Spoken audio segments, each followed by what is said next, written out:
Hello, everyone, and welcome back to the latest edition of the Jacob Elyachar Podcast. I'm your host, Jacob Elyachar, the chief content producer and writer of jakesick.com, a pop culture and entertainment news website.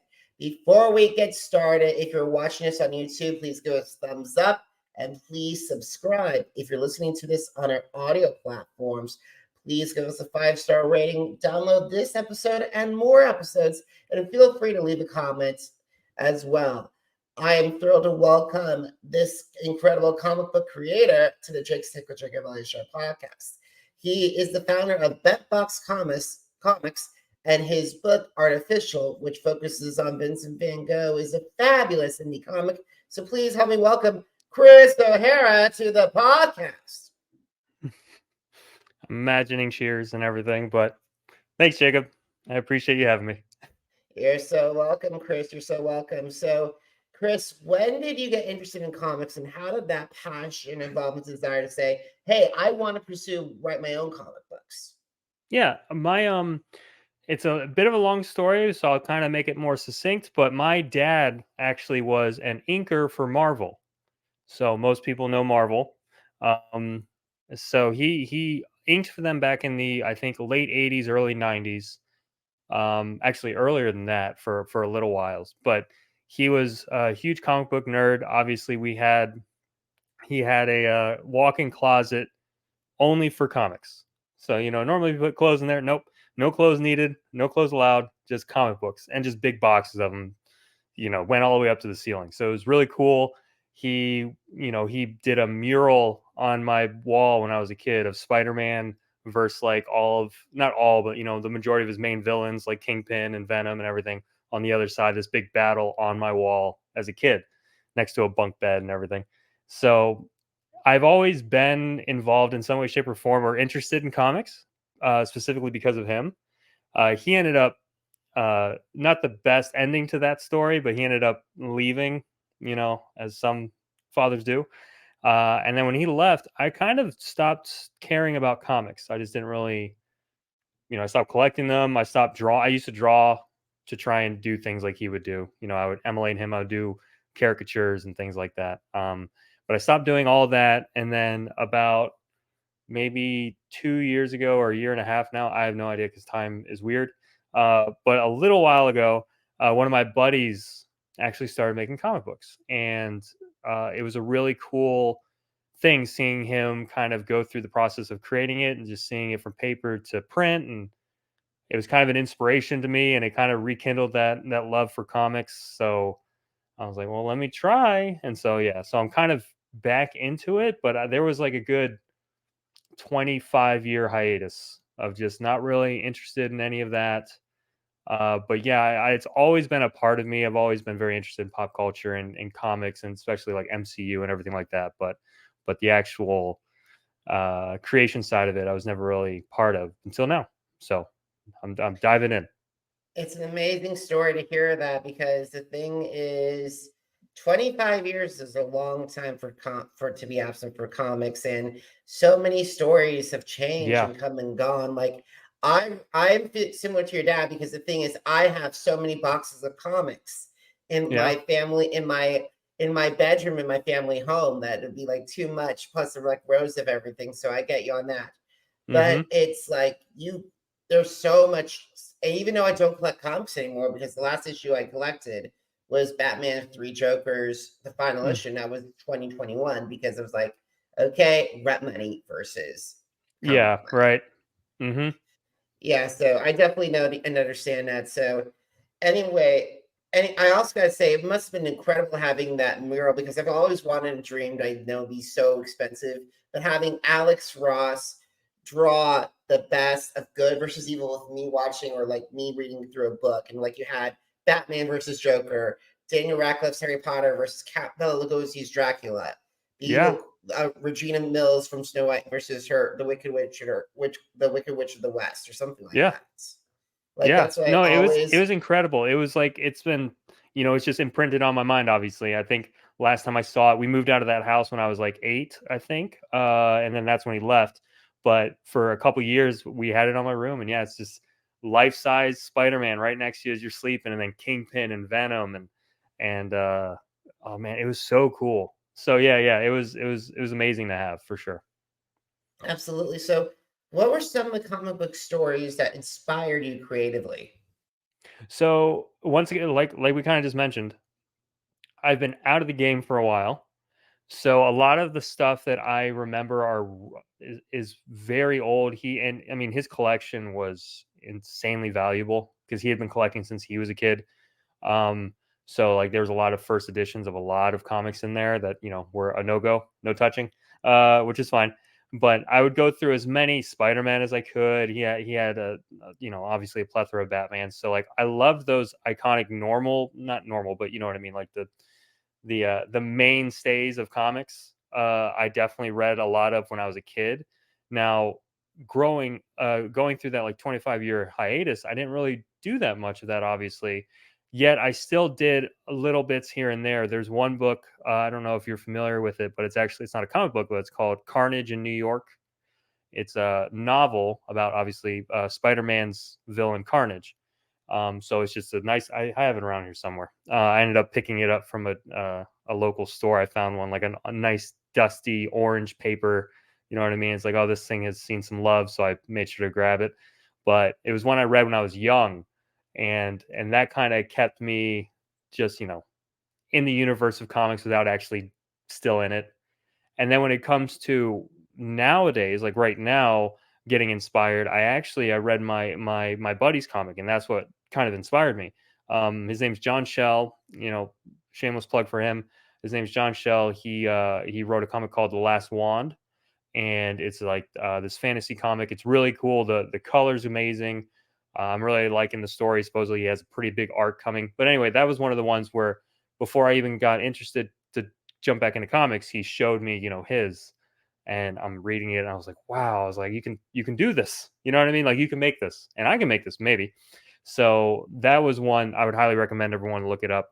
And speaking of that, well, I think we'll get into it maybe with a follow up question, but that one has been the recent one that's kind of been an inspiration. Awesome, awesome. So, I love the bet. I think BentBox Comics is a very cool name. I was originally thought it was Bento Box Comics because that's even Yeah, a wonderful name. yeah. But when did you decide, okay, I want to do comics, but I want to stand out? And I know, when did you get the idea of BentBox Comics? So I've always been one to, uh, I want to kind of own what I'm making. You know what I mean? I want to be creative owned or creator owned.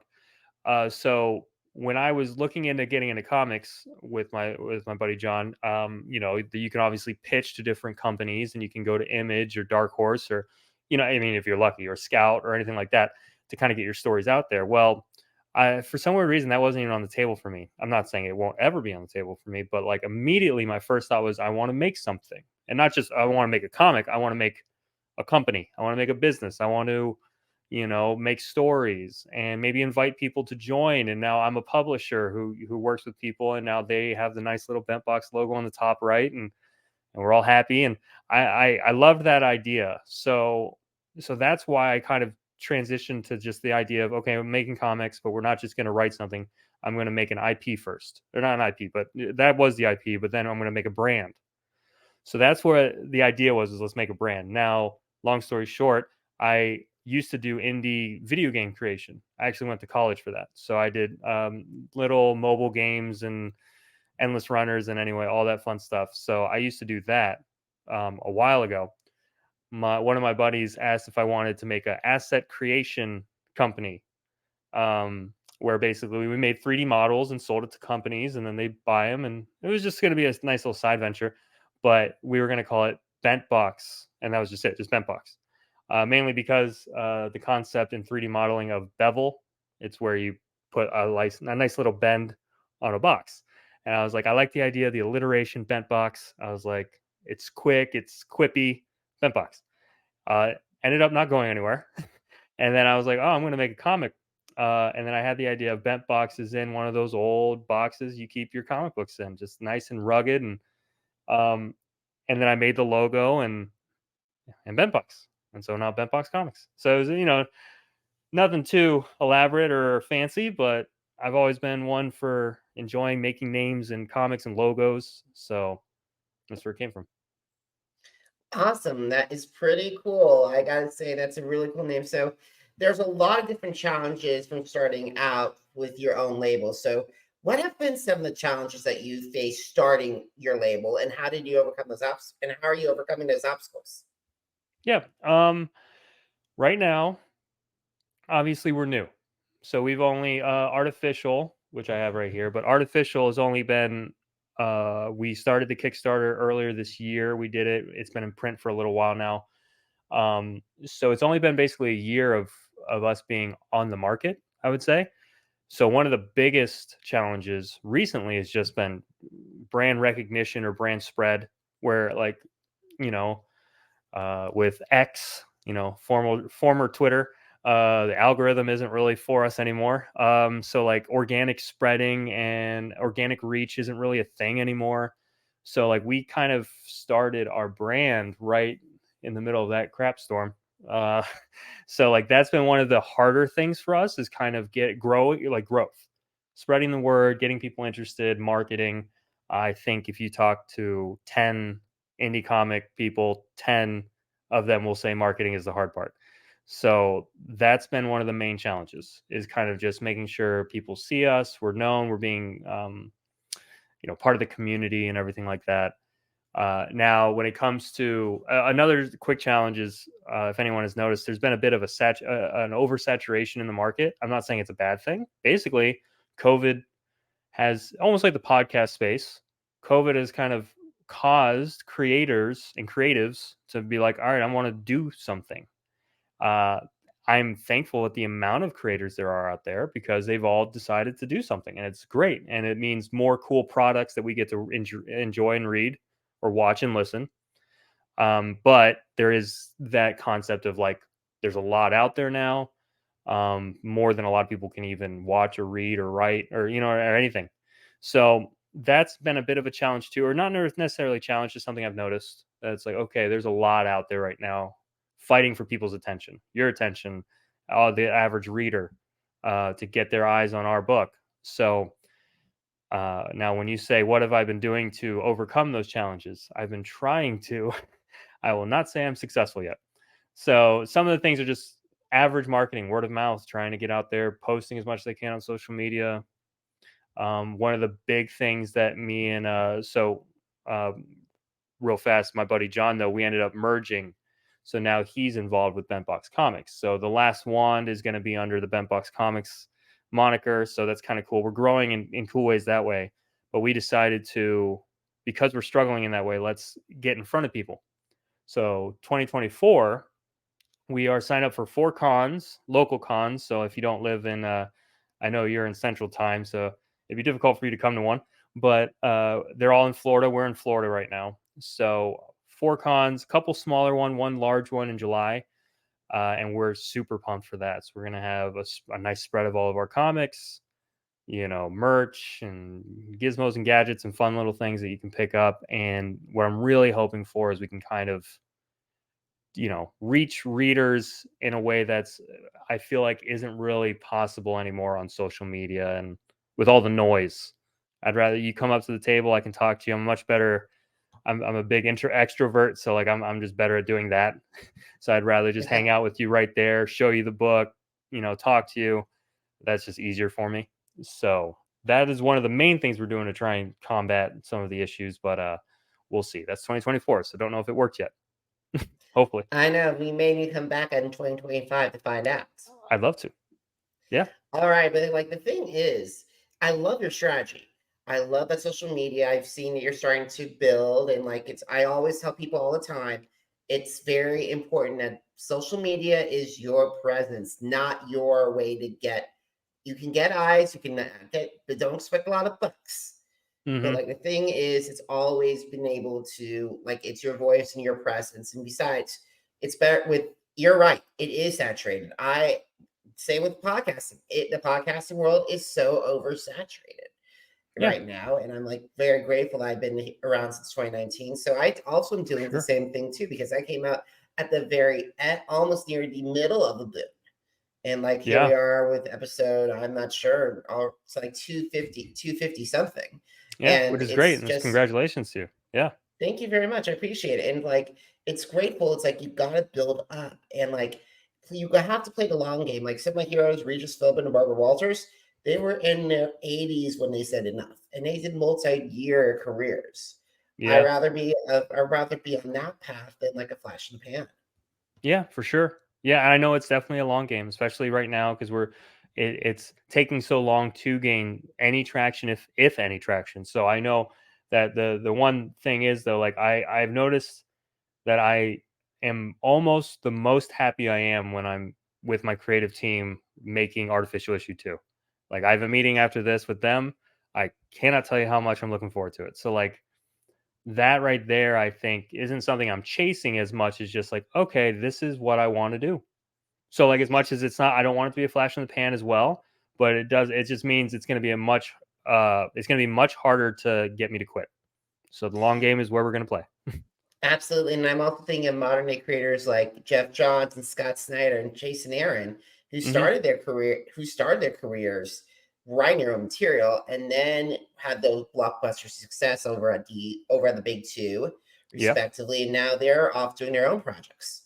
Yeah.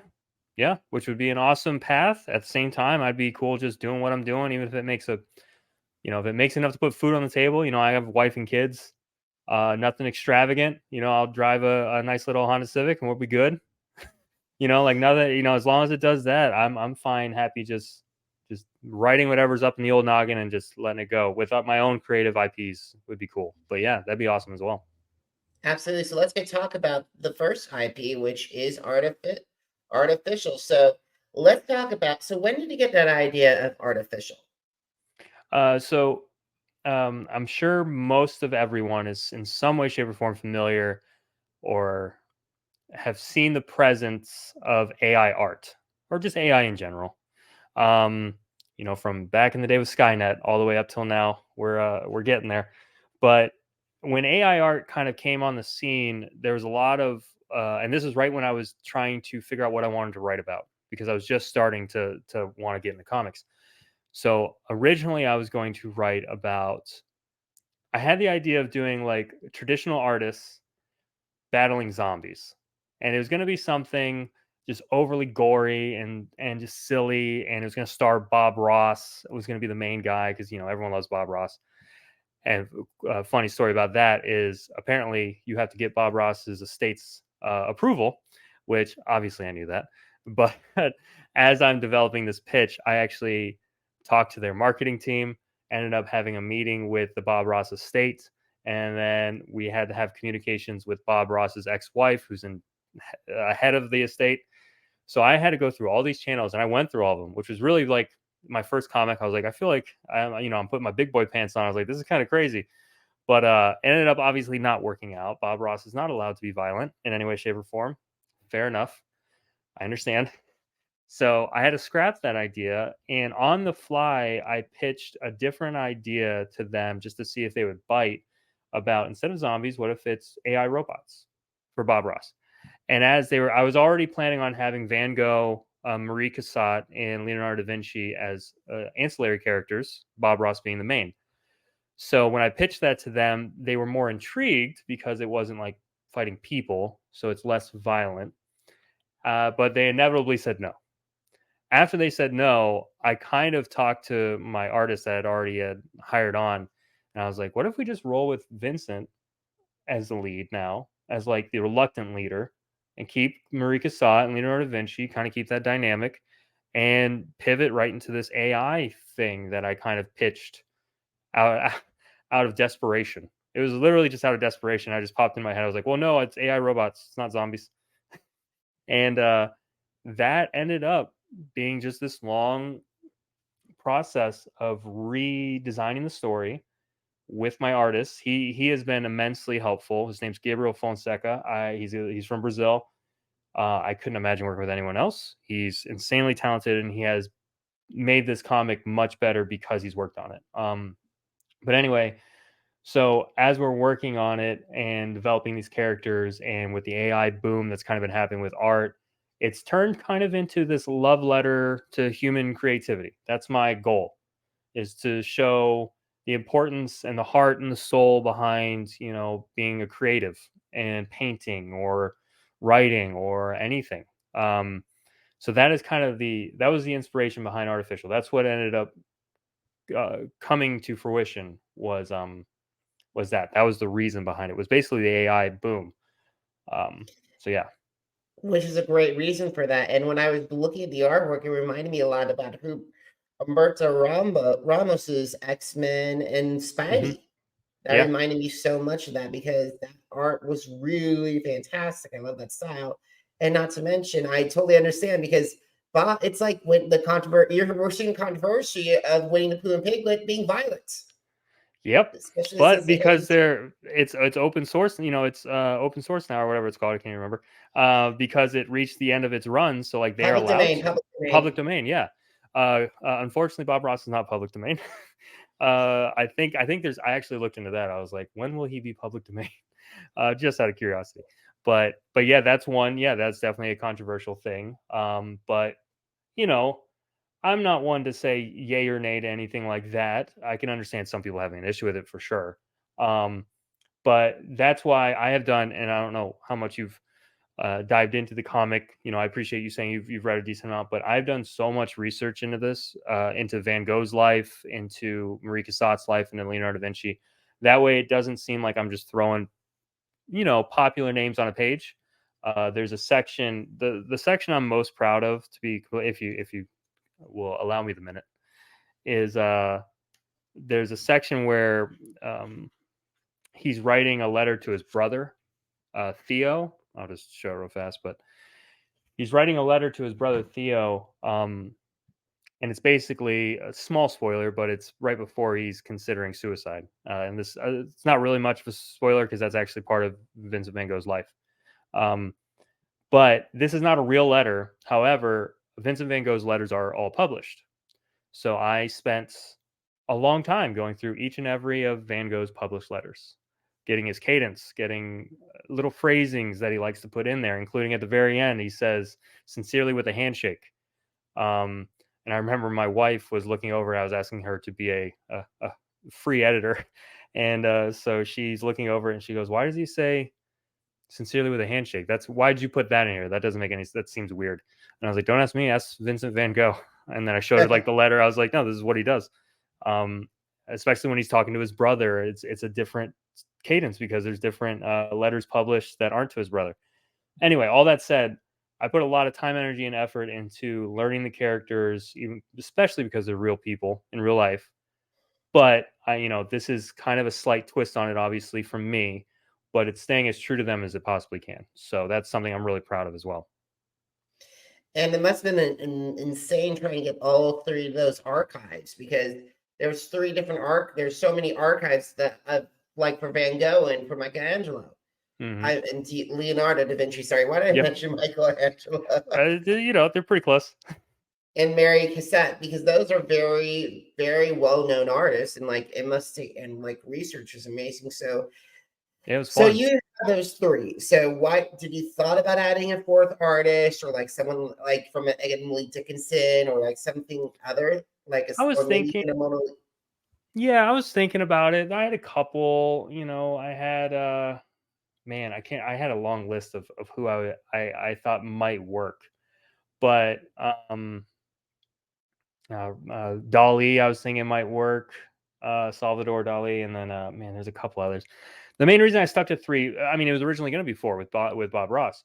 And then as we whittled it down to just three, and then we were like, should we look for a fourth? Like we're hiring, we're hiring for another artist. As we were looking at it and going through a list, we're like, let's just stick to the rule of three.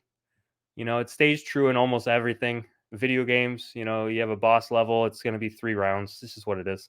So this is one of those things where as I was developing the characters and their dynamic between each other, the three felt perfect. Throwing another one into the mix would make it too chaotic and it'd just be an unnecessary addition. So yeah, it felt right as I was writing it. Awesome. I totally understand. So let's talk about, because you use several different platforms to promote this. You've used Kickstarter and Indiegogo. What were some of the similarities and differences between these sites? Because you Kickstarter and Indiegogo are like, I've been like, for my friend Blake's Buzz, give a shout out to my friend Blake Morgan as well, because he's been using he's been championing those kinds of projects. So what were some of the similarities and differences between these crowdsourcing platforms? Kickstarter, if you really want to, I mean, obviously you're asking me, but if you really want to know, you could just do what I did, which was Google it, because that was my main thing. I was like, which one's best? What's the differences? Why should I pick this one over the other? We went with Kickstarter in the beginning. I do really like Kickstarter. I enjoy the interface. It has an app, a mobile app, so it's much more accessible. It's easier to use.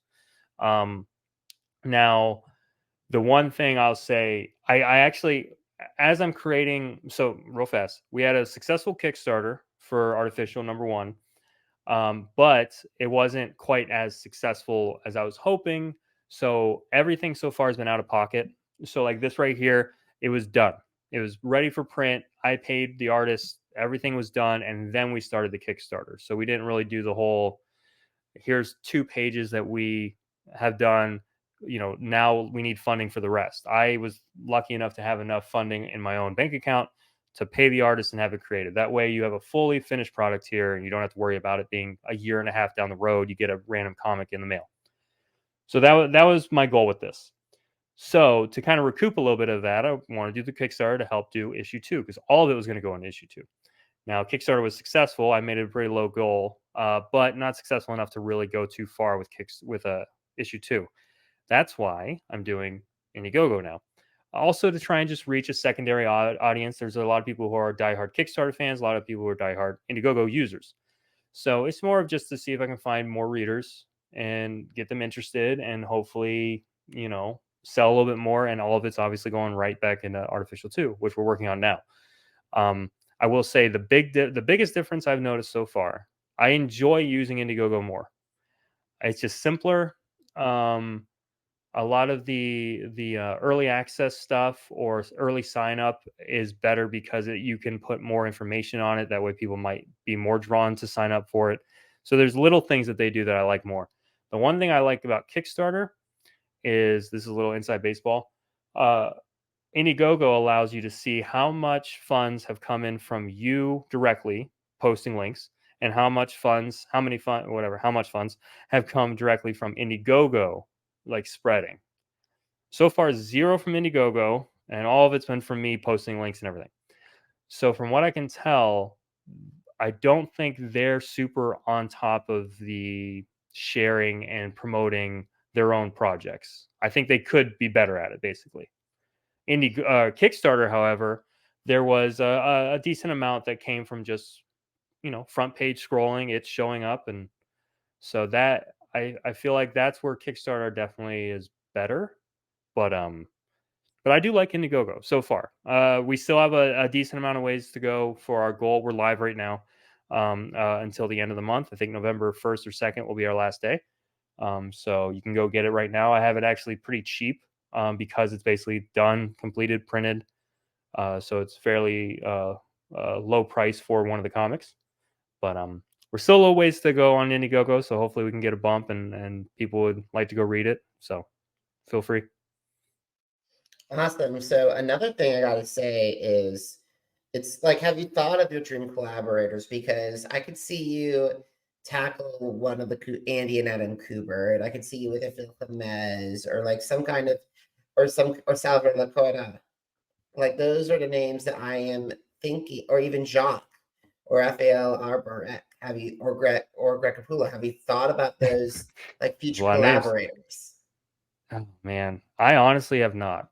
I really haven't, and it's mainly because I know the majority of those names. I'm not as familiar with their work or all the issues they've done. Mainly because, once again, I've been out of it for 25 years, and I'm just now getting in. So like this right here, all these comics, I just got done like reading them and collecting them. Went to a free comics day at the local comic book store, so I'm trying to get back into it and collecting. So I have I have another box right here, so I'm starting it back.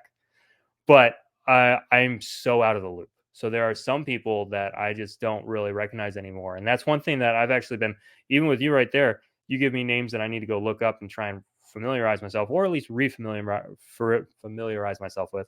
My artist, Gabriel Fonseca, he's been helping me with that. Because the cool thing about him, we had a meeting the other day, and this this Batman right here, you can barely see it, but my artist Gabriel goes, "Oh, that's Batman number this, and the artist and that." I'm like, "Yeah, that's it." And Yeah, then it he did looks like like. Yeah, it looks like either I'm looking at either from Broken City Batman or Red Hood Batman, which was Broken written City, by yeah, Judd Winnick and Doug Mankey, because I know I know one of those covers. yeah. So it was just really cool that he was like, "Oh, this one, and then that one, and then that one," and I'm like, "Okay." I was like, I'm very envious right now. I was like, I'm just getting refamiliarized with stuff, so I would love to collaborate with anyone, and I would love to write. I don't know necessarily if writing, because you'll see some people who are writing Batman now, and it's like something that they haven't written before, but now they're getting their chance to write Batman. That does sound cool to me, but at the same time, I don't know if I would be the best person for that. Maybe one day. I think I'm better at my own IPs or my own ideas rather than taking on and reinterpreting or impersonating another person's IP with my own style. I wouldn't be opposed to it, that's for sure. But currently, no real thought of it. I'm pretty deep in my own mind, my own stuff. Yeah, same with me. Like I would write my own stuff, but like I do have so many ideas for like Power Rangers and Once Upon a Time, and then now you're like, Yeah, hold on a second, there are a lot of fan bases involved yeah. with I don't want those to make anyone mad. shows. And it's like, do you want those fan bases to be mad at you if you did something like, oh, I don't know, kill off the original Blue Ranger, or Which is something I would do. Make Regina go back for her evil queen days? Yeah, that's something I would definitely do too. I would, because I like Billy, and I always totally respect David Yoss's his original portrayal. So like, no way, Billy Cranston is not being killed on my watch. Yeah, yeah. I would probably make a lot of people mad real quick. So, not my goal yet. When I get big enough to where it doesn't really matter, maybe then I'll take it on. But right now, Yeah, I I don't want to piss think anyone Tom off. King. I think it would be interesting to sit down with Tom King, who took a lot of heat for killing off Alfred and really messing up Wally West. Yeah, I mean that's one. And real fast, something I've noticed, and this is completely unrelated, kind of, but I'm much more forgiving of things like that. I've just never. I do have fan base stuff that I love, like Avatar: The Last Airbender. That's just the cartoon, little things like that I do hold kind of dear, and like please don't mess this up, especially when they're making the live action coming out. But other things like Batman and Spider Man and things like that, if you or Star Wars for that matter, if you are a creative and you are a writer and it goes, and I might piss people off with this statement, but like the Metachlorians in Star Wars, a lot of people were angry at that. I couldn't care less. Not because I didn't care about the IP or the lore or anything like that, but more about I was more forgiving. I was like, "Oh, cool. This is the story they're trying to tell. They came up with an original thought, and now it's on a movie. I'm okay with that. You know what I mean? Like, oh, they killed Alfred. Ooh, okay. Where are we going? You know what I mean? Like that's normal. I'm more of a forgiving guy. I'll jump to like, all right, well, what are we doing here? What do you want to do? I'm on board. This is your mind, your creative, thought, your writing. And when people were like, why would they do that? I was like, because they wanted to. They had the idea to. They tried something. They threw something at a wall. It didn't stick, but they tried. And so I'm just more forgiving when it comes to that stuff. So like, I would probably piss people off by taking those chances. So I'm not going to do it anytime soon. Same here. Same here. It's like same here. I'm like, I'll be the podcast. I can do the color commentator, but I'm not playing Victor Frankenstein. No, not anytime soon. Alrighty, so we gotta start winding down a conversation. Where do you see, like, what have been some of the social media that worked, that you've seen like stick out? Like we got like positive things from social media, like, and which channels? So we got started on X, technically Twitter. I know a lot of people won't even call it X, and I appreciate your resolve, but it's called X now. But we got started on Twitter, and we're at like I think 280 followers, maybe a little shy of that. So, and it's taken us a little over a year and a half to get 280. So I appreciate it, and only about a third of them are bots. So I guess that's a a point of pride. But that has been our main one. I feel like X. I'm just gonna call it Twitter. X actually does kind of annoy me now that I say it more out loud. But Twitter, it just has better reach and engagement, and I'm able to not necessarily engagement per se, but just I feel like it's more accessible with talking to people and just hitting them DM, and then you see a tweet and stuff like that. But with some of the algorithm changes, I have noticed that engagement's borderline zero. Rare, I think like 2 or 3 people are seeing our stuff, so that's another issue with like our Indiegogo right now. That's why I'm trying to reach out to you and other people who I'm like, I want to get in front of people and, talk and share who I am and what we're doing. And I feel like this kind of stuff, the face-to-face stuff, the YouTube and everything like that is better when it comes to actually spread or growth. But I do enjoy just using Twitter more. I'm on Instagram, I'm on Threads, I'm on TikTok with all the young kids. Uh, all I'm on everything. And to the point where it's, I'm an old soul. I didn't realize it, but as I open my phone, I'm like, I have 100 social media apps. I'm like, okay, this is a full-time job, this, the marketing and the outreach and everything like that. So it's been a lot, but I like Twitter the most. I wish it wasn't in the crap hole right now, but it is. We even have a Blue Sky. I don't know if you're familiar with Blue Sky, newer app that a lot of people are using, which is invite only. I haven't gotten a single follow there from natural growth. So like or organic spread. So I feel like that one isn't even worth my time. So I'm on everything. Twitter seems to be the best, but just because it's the best doesn't mean it's working. That's what I'll say.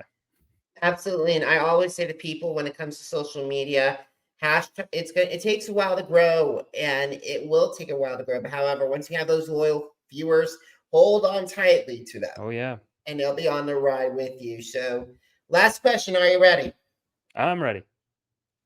Chris, where can I find more information about BentBox Comics, and where can I find, if they're interested in helping you with Artificial Issue 2, where can I go and help and find out?